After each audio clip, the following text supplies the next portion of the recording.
Hello प्यारे बच्चों, good evening to everybody. आज हम शुरू करने वाले हैं रूल नंबर 37। इसके पहले हम लोगों ने रूल नंबर 36 तक पढ़ा हुआ है।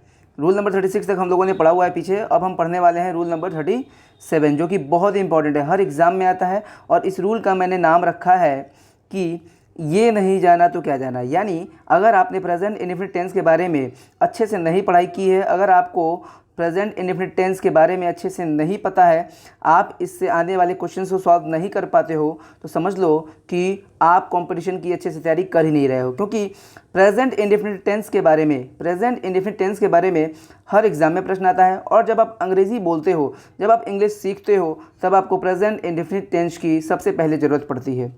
इसलिए मैं इसको बहुत ही अच्छे तरीके से और भी बहुत सारे एग्जाम्पल्स दे करके मैं रूल नंबर 37 को पढ़ाने वाला हूँ। प्रेजेंट इंडेफिनिट टेंस हमारे टेंस का सबसे पहले प्रेजेंट टेंस में ही आता है, लेकिन सबसे ज़्यादा कन्फ्यूज़न इसी में होती है लोगों को। लेकिन ऐसे तरीके से बताऊंगा कि ये सारी चीज़ें आपको आसानी से आ जाएंगी। प्रेजेंट इंडेफिनिट टेंस को जानने से पहले आपको एक छोटी सी चीज़ जाननी होगी, जो आप जानते भी होंगे। अगर आप जानते तो अच्छी बात है, नहीं जानते तो ध्यान से देखिएगा। आपको ग्रामर में फर्स्ट पर्सन, सेकंड पर्सन और थर्ड पर्सन जैसी चीज़ें सुनने को मिलती हैं। ये स्पेशली प्रोनाउन में पढ़ाया जाता है, लेकिन मैं आपको यहाँ पे बता रहा हूँ क्योंकि हमें इसकी बहुत ही 100% इसकी ज़रूरत पड़ेगी हमें। और आगे की पढ़ाई में भी हमें फर्स्ट पर्सन, सेकंड पर्सन और थर्ड पर्सन की ज़रूरत पड़ती है, इसलिए मैं आपको यहीं पे बता दे रहा हूँ, ठीक है। अगर आपसे कोई पूछे फर्स्ट पर्सन में कौन कौन आता है, तो आप कहिएगा आई और वी। आई का मतलब मैं और वी का मतलब हम, यानी आई का ही प्लूरल होता है वी। आई का मतलब मैं और वी का मतलब हम, ठीक है। अच्छा, कोई पूछे सेकंड पर्सन में कौन कौन आता है, आप कहना सिंपल कि सेकंड पर्सन में सिर्फ और सिर्फ यू आता है। क्या आता है? यू आता है। यू का हिंदी तुम, और यू का हिंदी तुम लोग भी होता है, ठीक है ना। तो यू का हिंदी तुम भी होता है और तुम लोग भी होता है। इसका मतलब ये है कि यू एक वचन भी है और यू बहुवचन भी है। यू एक वचन भी है, सिंगुलर भी है, और यू प्लूरल भी है, ठीक है। अगर आपसे कोई पूछे कि थर्ड पर्सन में क्या क्या आता है, तो थर्ड पर्सन में आता है ही, सी, इट और दे। वैसे तो मैंने 4 लिख लिया और आपको हिंदी भी पता होगी, ही, शी, इट, दे का, लेकिन मैं आपको बता दूं कि थर्ड पर्सन में सिर्फ ये 4 ही नहीं आते हैं। दरअसल ही, सी, इट, दे के अलावा दुनिया का कोई भी शब्द, मतलब ये भी आता है साथ में राम, श्याम, सीता, गीता, रीता, मोहन, सोहन, कुर्सी, मेज, यानी दुनिया का कोई भी शब्द थर्ड पर्सन में ही आता है। तब आपको अब इसे समझना है और रटना कैसे है, तो आप ध्यान से देखो। अगर आपसे कोई पूछे आई वी तो फर्स्ट पर्सन, यू तो सेकेंड पर्सन, बाकी दुनिया का कोई भी शब्द, मैं लिख दे रहा हूँ यहाँ पे, दुनिया का कोई भी शब्द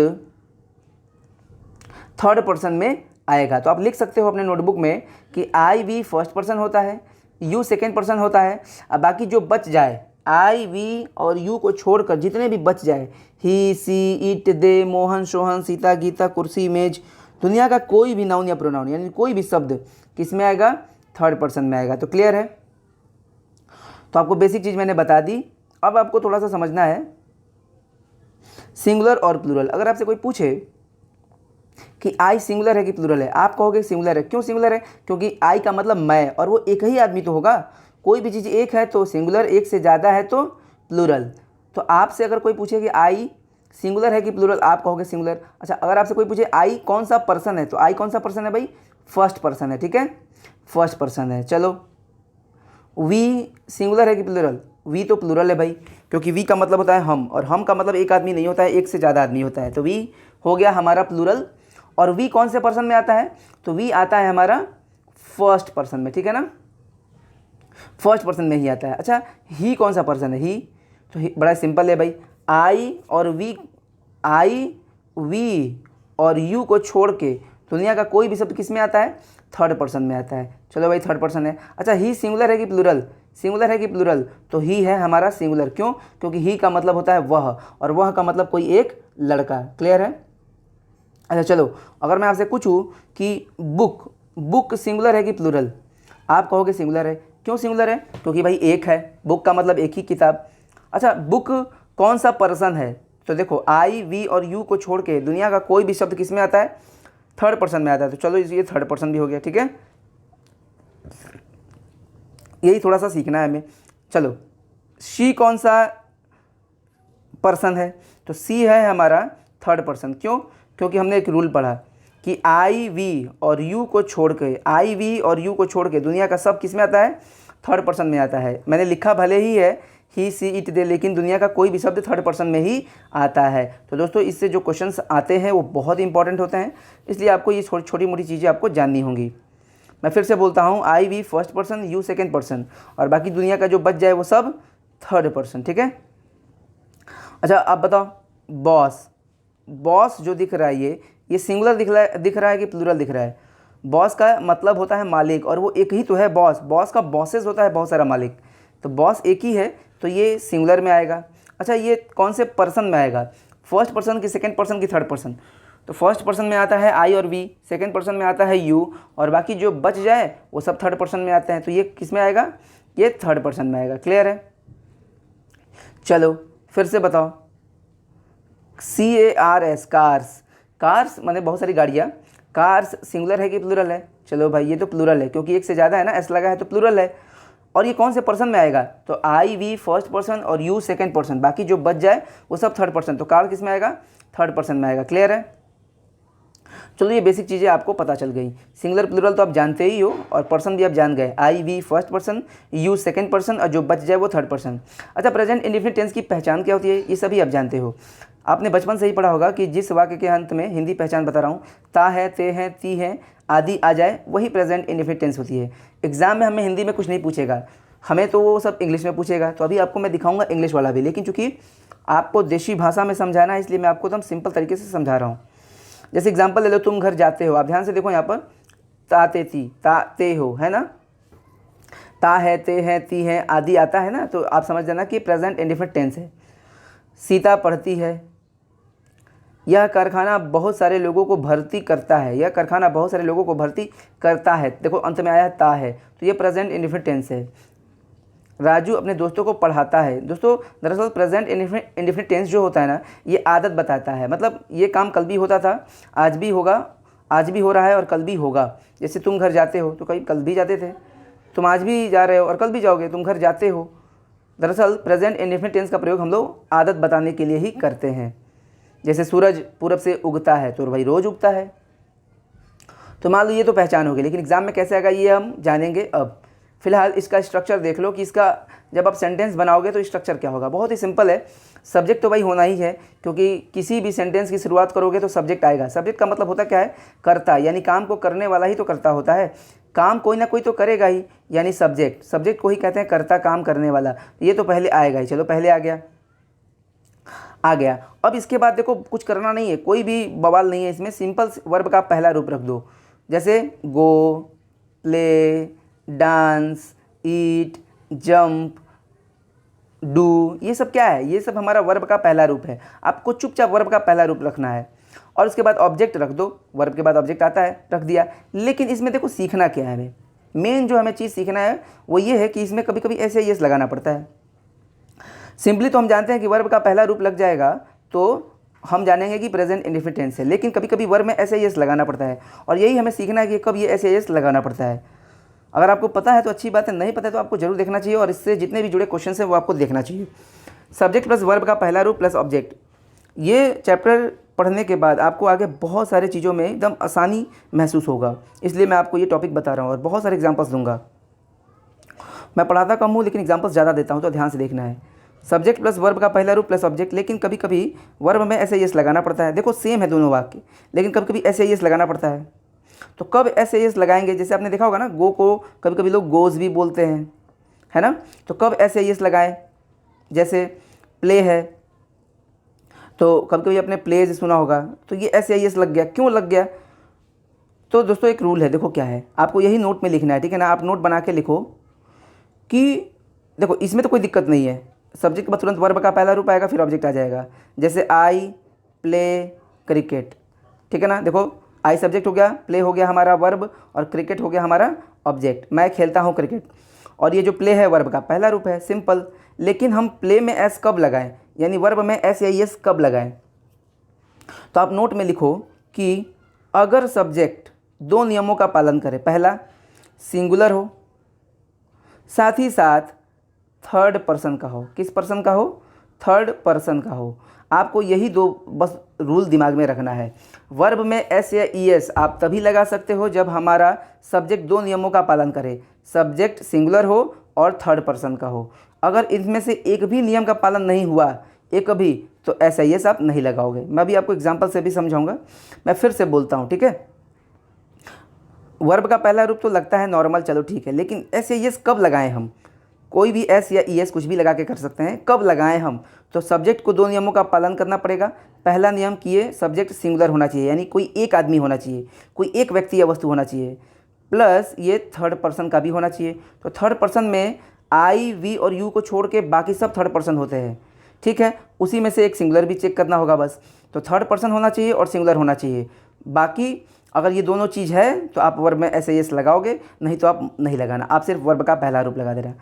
तो मैं एक बार और बोल दे रहा हूँ, एकदम ध्यान से सीख लो कि अगर सब्जेक्ट दो नियमों का पालन करे, सिंगुलर यानी एक वचन भी हो और थर्ड पर्सन का भी हो, तभी आप एस या एस लगाओगे, नहीं तो नहीं लगाओगे। क्लियर है?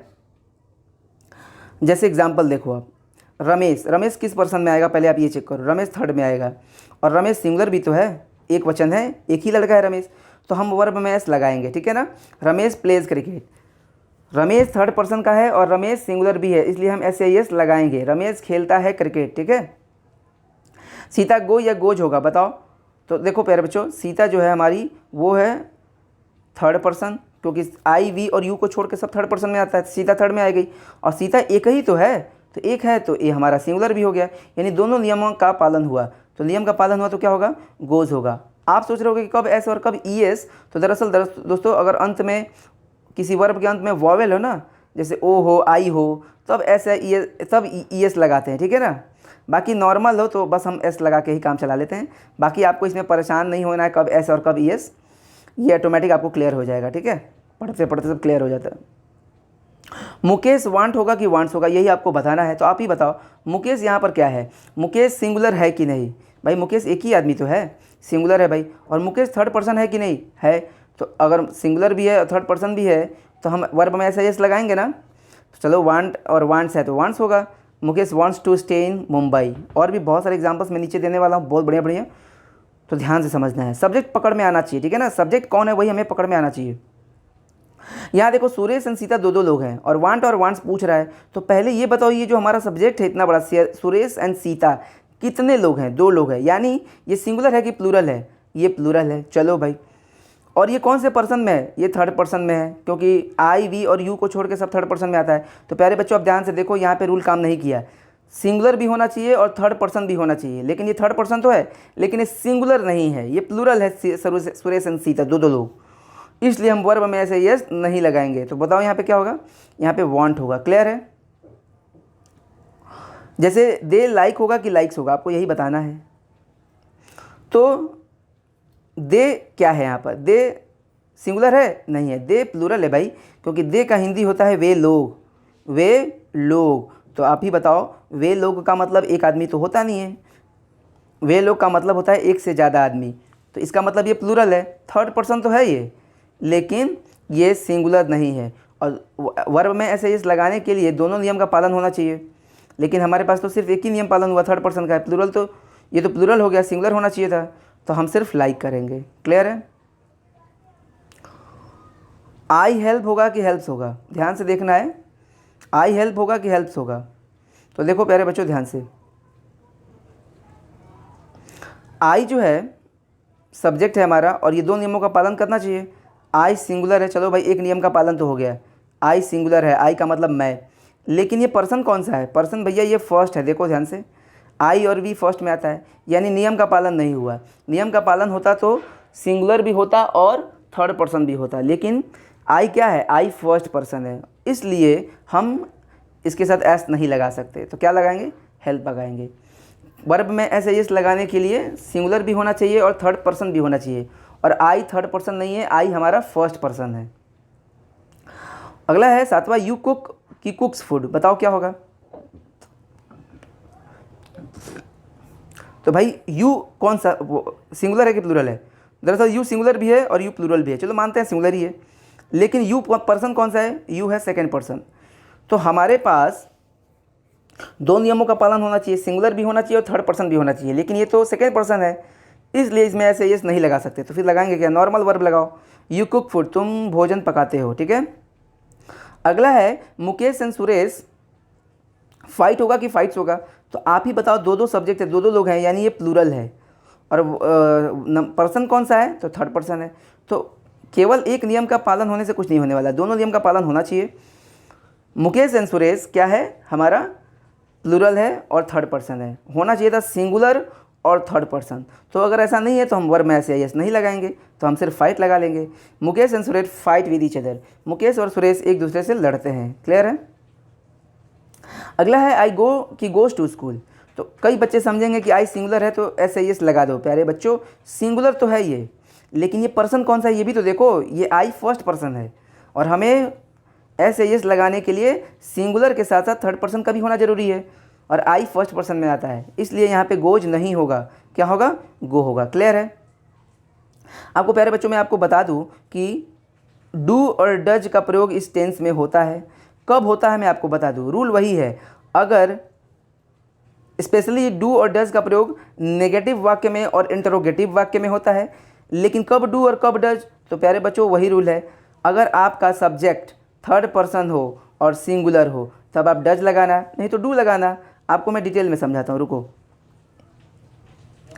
दरअसल V1 है तो इसमें डू छिपा है, क्या छिपा है, डू, और ऐसे जिसमें लगाना है उसमें डज छिपा है, सिंपल है, ठीक है। वर्ब का पहला रूप सिंपल जब आप लगा रहे हो, इसका मतलब क्या कि सब्जेक्ट थर्ड पर्सन का नहीं है या सिंगुलर नहीं है, और जब हमारा सब्जेक्ट थर्ड पर्सन का भी है और सिंगुलर भी है तब आप एस एस लगाते हो, और इसी में डज छिपा रहता है। और एक नोट आप और लिख लो, नोट लिख लो आप कि जब डज का प्रयोग होता है, जब डज का प्रयोग होता है, जब डज का प्रयोग होता है तो एस ई एस हटा देते हैं, तो एस ई एस हटा देते हैं। मैं आपको एग्जांपल से दिखा रहा हूँ, ठीक है। जब डज का प्रयोग होता है तब एस ई एस हटा देते हैं। चलो मान लो यहाँ पे अगर आपको किसी ने कह दिया कि इसको नेगेटिव बनाओ, तो पहली बात तो इसमें एस लगेगा कि नहीं लगेगा, तो इसमें होगा प्लेज, ठीक है ना, इसमें होगा प्लेज। अगर किसी ने कहा कि Ramesh pledge cricket, Ramesh cricket खेलता है, अब आपसे कोई कहे कि इसका नेगेटिव बनाओ, तो नेगेटिव बनाने के लिए, इंटरोगेटिव बनाने के लिए डू या डज की ज़रूरत पड़ती है। इसमें क्या लगेगा, डू की डज, तो भाई जिसमें एस लगा हो उसमें डज की ज़रूरत पड़ेगी।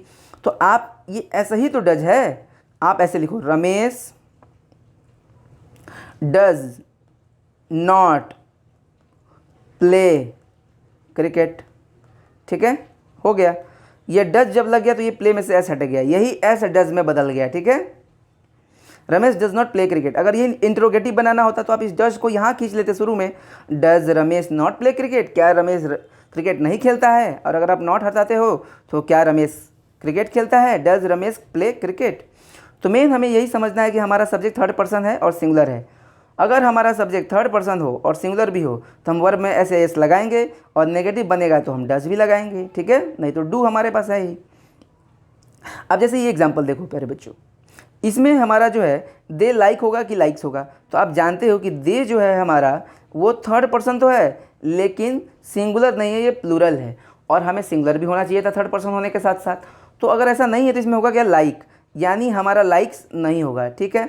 अब अगर सेंटेंस हमें देखने को देखा जाए तो दे लाइक, वे पसंद करते हैं, टू हेल्प राजू, राजू की मदद करना पसंद करते हैं। चलो ये हो गया। अब इसका नेगेटिव बनाना हो तो कैसे बनाओगे, तो भाई इसमें डज कहाँ छिपा है, डज तो तब छिपा होता जब इसमें एस लगा रहता, ठीक है। तो आप इसमें डू निकालोगे, तो चुपचाप कुछ नहीं करना है, डू नॉट कर दो नेगेटिव के लिए, ठीक है ना, do not, do not, they do not like to help Raju. अगर इसी को इंट्रोगेटिव बनाना होता तो डू आप पहले खींच लेते, do they not like to help Raju, या नॉट भी हटा सकते हो, इंट्रोगेटिव सिंपल बनाओ, do they like to help Raju, ठीक है। जैसे आप इस एग्जाम्पल को देखो, यू कुक होगा कि कुक्स होगा, तो यहाँ पर यू कुक होगा क्योंकि यू हमारा जो है सेकेंड पर्सन है, और क्रिया में एस लगाने के लिए थर्ड पर्सन का होना चाहिए था, तो यू के साथ तो कुक ही होगा, ठीक है। चलो यू के साथ हमारा कुक होगा। अब इसमें डू छिपा है कि डज, तो कॉमन सेंस है कि अगर एस नहीं लगा है तो इसमें डू छिपा है, तो यू कुक फूड, यही हमारा वाक्य निकला ना, तुम भोजन पकाते हो। अब कोई पूछे कि इसका नेगेटिव बनाओ तो आप कहोगे इसमें भाई डज छिपा है, कि डू छिपा है, तो डू छिपा है। इसमें डज तब छिपता है जब ये कुक्स होता, ठीक है, यानी हमारा सब्जेक्ट थर्ड पर्सन होता और सिंगुलर होता तो ये एस लेता, डज लग जाता। लेकिन ये तो यू है, सेकंड पर्सन है, इसलिए ऐसे इसका तो कोई बात ही नहीं आएगा। तो नेगेटिव बनाने के लिए डू या डज का प्रयोग करते हैं, तो यहाँ पे डू ही लगाएंगे। तो फिर अब बनाए कैसे इसको नेगेटिव, तो सिंपल है, you do not cook food, ठीक है ना। ऐसे इसका तो अब चक्कर ही नहीं है यहाँ पे, ठीक है, फूड। अगर यही नेगेटिव बनाना रहता तो डू आके आ जाता, do you not cook food, ये आपको पता होगा। और नॉट भी हटा सकते हो, केवल इंटरोगेटिव बनाना हो तो डू यू कुक फूड, क्या तुम भोजन पकाते हो, अंत में क्वेश्चन मार्क। क्लियर है। जैसे आप इसी एग्जांपल को देख लो, आई गो टू स्कूल, तो इसमें गो होगा कि गोज होगा, पहले आप ये बताओ। इसके लिए आपको चेक करना होगा कि आई हमारा जो सब्जेक्ट है वो सिंगुलर है कि नहीं है। आई का मतलब मैं अकेला व्यक्ति होता है, लेकिन ये भाई फर्स्ट पर्सन है, ये थर्ड पर्सन का भी तो होना चाहिए था, यानी ये नियम पे काम नहीं कर रहा है, थर्ड पर्सन भी होना चाहिए था, इसलिए गोज नहीं होगा, सिर्फ गो होगा। अगर ऐसा है, सिर्फ गो होगा अगर, तो वाक्य क्या बना, आई गो टू स्कूल, ठीक है, मैं स्कूल जाता हूँ। अगर आपसे इसमें कोई कह दे कि नेगेटिव बनाओ, तो इसमें डू छिपा है कि डज, कॉमन सेंस है कि इसमें ऐसे इस नहीं लगा है तो इसमें डू ही छिपा है, तो नेगेटिव बना सकते हो, I do not go to school. अगर इसी को इंटरोगेटिव बनाना चाहो तो do I go to school, शुरू में डू लगा दो, ठीक है ना। तो यही चीज़ है। अब आपको मैं मेन दिखाता हूँ क्वेश्चन, ठीक है। मोस्ट इंपॉर्टेंट क्वेश्चंस, यानी एकदम ऐसे ही प्रश्न एग्जाम में आते हैं, कभी कभी और भी बड़े सेंटेंस आ जाते हैं, लेकिन टॉपिक वही होता है, ठीक है। तो आइए देखते हैं। लिखा है देखो, मेन हमारा सब्जेक्ट पकड़ना है कि मेन असली सब्जेक्ट है कौन सा, और वाक्य में ये भी समझना है कि ये कौन सा टेंस है। अभ्यास करोगे तभी इसमें दक्ष होगे। देखो सेंटेंस का सब्जेक्ट क्या है, the people who are very kind, ये इतना बड़ा सब्जेक्ट है हमारा, हिंदी निकाल के दिखा रहा हूँ, हु का हिंदी होता है जो। लोग जो होते हैं बहुत दयालु अक्सर जाते हैं मंदिर। अब ध्यान से देखो, अब इस सेंटेंस का असली सब्जेक्ट हमारा यहाँ तक है, लोग जो होते हैं दयालु, ऑफन का हिंदी होता है अक्सर, तो ये तो ऐसे ही आया है समय बताने के लिए। सब्जेक्ट के तुरंत बाद हमारा वर्ब का पहला रूप आया है, इसका मतलब है कि वो प्रेजेंट इंडेफिनिट टेंस है, और हमारा सब्जेक्ट है कौन सा, द पीपल, लोग। और ये पीपल जो है हमारा, लोग एक वचन है कि बहुवचन है, भाई ये तो बहुवचन है, और ये पर्सन कौन सा है, ये है हमारा थर्ड पर्सन। तो देखो वर्ब में ऐसे यस नहीं लगेगा, क्योंकि वर्ब में ऐसे यस लगाने के लिए हमारा सब्जेक्ट सिंगुलर भी होना चाहिए, थर्ड पर्सन ही नहीं, थर्ड पर्सन के साथ साथ सिंगुलर भी होना चाहिए, और ये सिंगुलर नहीं है, ये प्लूरल है, इसलिए हमारा वाक्य क्या है, बिल्कुल परफेक्ट है, यानी हमारा आंसर है नो एरर, ठीक है ना। ऐसे ही क्वेश्चंस आते हैं। लोग जो होते हैं बहुत दयालु अक्सर जाते हैं मंदिर, ता है, ते हैं, ती हैं। अगला एग्जाम्पल देखो आप प्यारे बच्चों, ठीक है। The boys of this school, ध्यान से समझना, इस स्कूल के लड़के एक है कि अनेक है, अनेक है, यानी प्लूरल है, और हमारा ये पर्सन कौन सा है, थर्ड पर्सन है, तो हम वर्ब में ऐसा यस नहीं लगा सकते, क्योंकि वर्ब में ऐसा यस लगाने के लिए सिंगुलर भी होना चाहिए। तो donates blood to the patients, मरीजों को डोनेट करते हैं, यही हमारा वर्ब है, दान करना। तो बोलो ऐसे यस लगेगा कि नहीं, तो यहाँ पे डोनेट में एस नहीं लगेगा, क्योंकि हमारा सब्जेक्ट जो है वो है प्लूरल, हमें सिंगुलर भी होना चाहिए था, इसलिए डोनेट होगा। अगला एग्जाम्पल आप हिंदी पहले समझो। Most of the people watches film at night, अधिकांश लोग, मोस्ट ऑफ द पीपल का हिंदी अधिकांश लोग फिल्में देखते हैं रात में। अब इसमें एरर कहाँ है, तो मोस्ट ऑफ द पीपल ये प्लूरल हो गया हमारा, और ये थर्ड पर्सन तो आएगा ही, क्योंकि आई और वी को छोड़ के सब थर्ड पर्सन में आता है, तो ये नियम पर काम नहीं कर रहा है, यानी वर्ब में ऐसे यस नहीं लगना चाहिए। वॉच क्रिया के साथ इसने ऐसे यस लगाया, जो कि गलत है, तो ये क्या होगा, यहाँ पे वॉचेज नहीं होगा, यहाँ पे वॉच होगा, क्योंकि हमारा सब्जेक्ट थर्ड पर्सन तो है लेकिन सिंगुलर नहीं है, सिंगुलर भी होता तो वॉचेज होता, सिर्फ वॉच होगा, जिसका हिंदी है देखना, बी में आंसर है। The boss help his employees when they are in any problem, जब वे किसी भी मुसीबत में होते हैं तो बॉस मदद करता है अपने कर्मचारियों का। बताना है आपको त्रुटि कहाँ है, बताओ। हमारा मेन सब्जेक्ट क्या है, ध्यान से देखो, हमारा मेन सब्जेक्ट है बॉस, यानी सिंगुलर है। और बॉस किस पर्सन में आएगा, बॉस थर्ड पर्सन में ही तो आएगा, क्योंकि आई और वी और यू को छोड़कर बाकी सब थर्ड पर्सन में आते हैं। तो बॉस थर्ड पर्सन का भी है और बॉस एक भी है, एक वचन भी है। तो अगर ऐसा है तो वर्ब में ऐसे एस लगेगा ना। तो अगर ऐसे एस लगेगा तो यहाँ पर हेल्प जो है ये गड़बड़ है, यही तो हेल्प वर्ब है। यहाँ पे क्या होना चाहिए था, हेल्प्स होना चाहिए था, ठीक है। The boss helps his employees, boss जो है वो अपने कर्मचारियों की मदद करता है, ता है, ते हैं, ती हैं। अभी ये देखो क्वेश्चन बहुत इंपॉर्टेंट है, आया हुआ क्वेश्चन है ये, इतना बड़ा सेंटेंस है लेकिन थोड़ा समझना है। The number of the students who appear in this exam increases every year. आपको बताना है कि इसमें त्रुटि कहाँ है, कोई भी डाउट हो पूछिएगा, ठीक है। मैं फिर से और एग्जांपल देके क्लियर करूँगा। The number of the students who appear in this exam increase every year. दोस्तों पहले सेंटेंस के सब्जेक्ट को पकड़ो। सेंटेंस का सब्जेक्ट पूरा यहाँ तक है। कैसे, तो देखो, लड़कों की संख्या, संख्या की बात कर रहा है। जो, हु का मतलब जो भी होता है, अपीयर का मतलब परीक्षा में बैठना है। तो अपीयर इन दिस एग्जाम, लड़कों की, छात्रों की संख्या जो परीक्षा में बैठते हैं बढ़ता है हर साल। क्या बढ़ता है हर साल, संख्या बढ़ता है हर साल। आप हिंदी समझो, इस परीक्षा में जो बैठते हैं छात्र की संख्या बढ़ता है हर साल, यही समझना है आपको। तो बढ़ता क्या है, संख्या। और ये संख्या जो है यहाँ पर एक वचन में आएगा कि बहुवचन में आएगा, संख्याएं हैं कि संख्या है, संख्या है यानी सिंगुलर। और ये किस पर्सन में आएगा, ये थर्ड पर्सन में ही आएगा, क्योंकि आई और वी और यू को छोड़ के बाकी सब कुछ थर्ड पर्सन में आता है, इसलिए थर्ड पर्सन है। तो बताइए इसमें मेन वर्ब कहाँ है, मेन वर्ब हमारा यहाँ पे इंक्रीज है, ठीक है ना। ये पूरा यहाँ तक तो सब्जेक्ट ही था। छात्रों की संख्या जो बैठते हैं परीक्षा में, जो बैठते हैं परीक्षा में बढ़ता है हर साल, वो संख्या बढ़ता है हर साल। तो यहाँ पर इंक्रीज नहीं होगा, यहाँ पे इंक्रीजेज होगा। तो भाई ऐसे ही प्रेजेंट इंडेफिनिट टेंस से क्वेश्चंस आते हैं, ध्यान देना है। आंसर होगा हमारा सी, इसको ध्यान से समझना है, वेरी इंपॉर्टेंट। द सन, अब राइजेज लिखा है आगे, the sun rises in the east and set in the west. हमारा जो सन है ये सिंगुलर है कि नहीं, सिंगुलर है भाई, एक ही तो है सूरज, सन। और ये किस पर्सन में आएगा, थर्ड में ही आएगा। क्यों, क्योंकि आई और वी और यू को छोड़ के सब थर्ड पर्सन में आते हैं, सन भी थर्ड पर्सन में आएगा। तो द सन राइज का राइजेस किया है, राइज का हिंदी होता है उगना, और इसमें एस लगा दिया है राइजेस, क्योंकि हमारा सिंगुलर है। लेकिन आप आगे चलते जाओ, सूरज पूरब में उगता है और डूबता है वेस्ट में, पश्चिम में। तो डूबता है, तो एक और वर्ब दिया है सेट, सेट का मतलब होता है डूबना। राइज का हिंदी उगना और सेट का हिंदी होता है डूबना। तो आखिर ये सेट का सब्जेक्ट कौन है, ये सन ही तो है।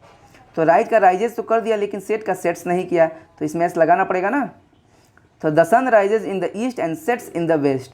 तो ऐसे ऐसे क्वेश्चंस आते हैं दोस्तों। प्रेजेंट इंडेफिनिट टेंस को ध्यान से समझना है, अभ्यास करना है, इस पर और अभ्यास कराऊंगा, और कोई भी डाउट हो तो पूछिएगा। आंसर होगा इसका सी, ठीक है। Thank you.